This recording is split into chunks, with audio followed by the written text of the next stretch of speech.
With Muslims and Croats on the offensive in Bosnia during the summer and fall of 1995, the U.S. military began to intervene openly against the Serbs. All that was needed was an incident in one of the safe zones. On August 28, 1995, yet another explosion occurred in the Markale marketplace in Sarajevo, killing scores of innocents and providing a pretext for NATO bombing.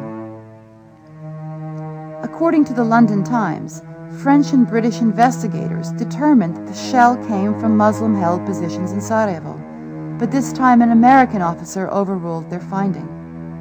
Now what's significant at this time is exactly within hours after this, NATO, this incredible air armada that was pulled back, cocked, locked, ready to go, the minute it was like it was orchestrated in part of a play.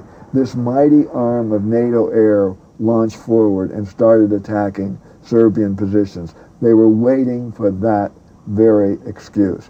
I have studied Markale 1 and Markale 2 for a long time and at the scene, and I've talked to a number of people who were involved in the investigations of both, and I am completely persuaded that those two explosions were caused by Muslim forces.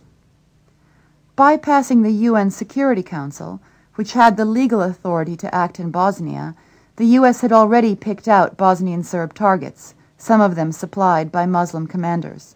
We entered a war, took the side of the Muslims, and became their air force bombing the Serbs on this supposed atrocity created by the Serbs, where everyone that was on the ground said it was created by the Muslims, which, by the way, is the oldest trick of war. And we fell for it. Selective media coverage of the war had created tolerance, if not enthusiasm, for U.S. military intervention from the American public.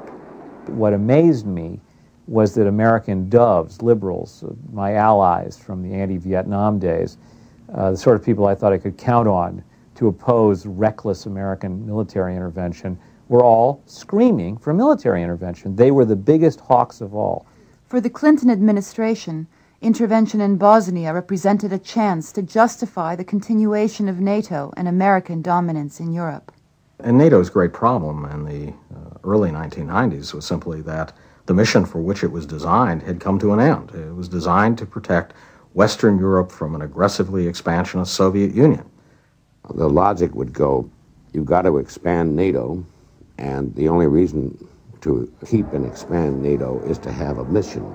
Where is a mission? Bosnia, Balkans. The Balkans have become hostage to an American power concept, which is to keep Europe down and America up.